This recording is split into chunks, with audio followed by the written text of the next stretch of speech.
블랙펄 측에 수익의 40%나 지급하기로 하고 1인 매매를 맡기지는 아니하였을 것입니다. 결국 피고인이 블랙펄 측에 수익의 40%를 지급하기로 한 것은 시장 상황에 따른 주가 상승 외에 블랙펄 측이 인위적으로 만들어내는 주가 상승에 대한 대가였을 가능성을 배제할 수 없습니다. 결국 20억 원이 입금된 이 사건 미래에셋 대우 계좌를 아무런 인적 물적 담보도 제공받지 아니하고 손실보장 약정도 체결하지 아니한 채 도이치모터스 주식이라는 단일 종목에 대한 1인 매매에 사용할 수 있도록 블랙펄 측에 제공하고 그 수익의 40%까지 주기로 하였다는 것인데, 첫째 20억 원이란 돈은 수익에 대한 어느 정도의 확신이 없는 상태에서 제공하기는 적지 않은 금액인 점, 둘째 그 당시 도이치모터스 주식은 거래량이나 시가총액이 그다지 큰 종목이 아니었던 점, 그럼에도 피고인과 블랙펄 사이에 구체적인 1인 매매 위탁 기간을 정하였거나 원금 대비 수익 내지 손실 비율이 일정한 수준에 도달했을 때 처분하여 수익을 실현하거나 더 큰 손실을 방지하고자 하는 구체적인 약정도 없었던 점, 넷째, 앞서 본 바와 같이 수익의 40%는 블랙펄이 인위적으로 만들어내는 주가 상승에 대한 대가였을 가능성을 배제할 수 없는 점, 다섯 번째, 피고인은 다른 회사 주식이나 채권 등에 대한 분산 투자나 위험 관리 없이 오로지 도이치모터스 주식의 매매에만 사용하기로 하고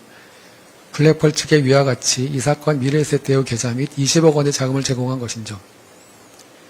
여섯 번째, 그와 같이 증권계좌와 자금을 제공한 상대방이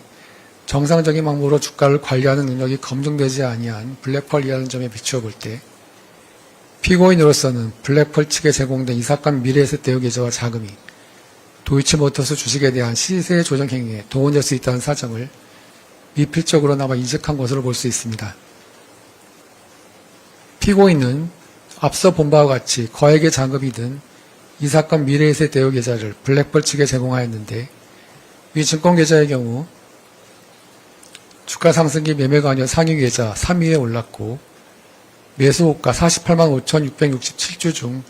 35만 5,828주를 직접간 대비 고가 매수호가로 제출하여 매수호가 수량 상위 계좌 15개 중에서 그 수량과 비중이 큰 것으로 확인되었습니다.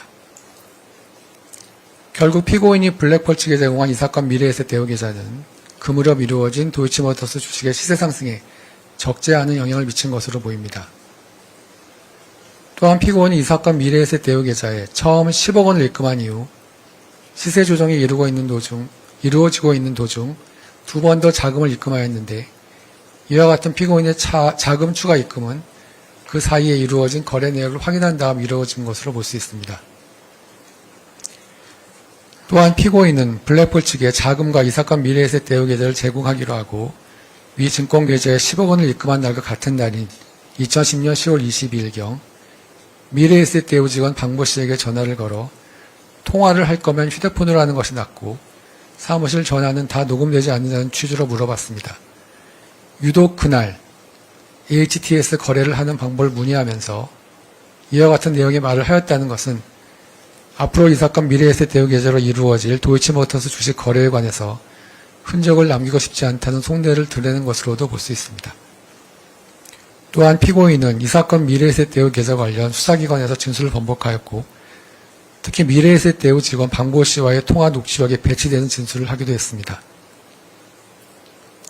다음으로 공모음들 사이의 수익 분배 약정은 다양하고, 특히 순차 공보가 일반적인 시세조정 행위에 따른 수익 분배에 있어서 반드시 모든 공범들의 모든 계좌 내역을 감안해서 수익 분배가 이루어져야 한다고도 볼 수 없습니다. 정산 관련 피고인과 블랙펄 사이에 구체적인 정산 내역이 기재되어 있는 엑셀 파일이 있는데, 피고인은 수사기관 조사에서 전혀 알지 못한다고 진술했습니다. 그러나 관련 증거에 따르면 피고인이 2011년 1월 13일 박모 씨로부터 정산에 관한 자문을 받다가 위 엑셀 파일을 팩스로 보낸 것으로 보이고, 대화 내용에 비춰볼 때 위 엑셀 파일에 기재되어 있는 내용을 토대로 질문과 대답이 이루어진 것으로 보입니다.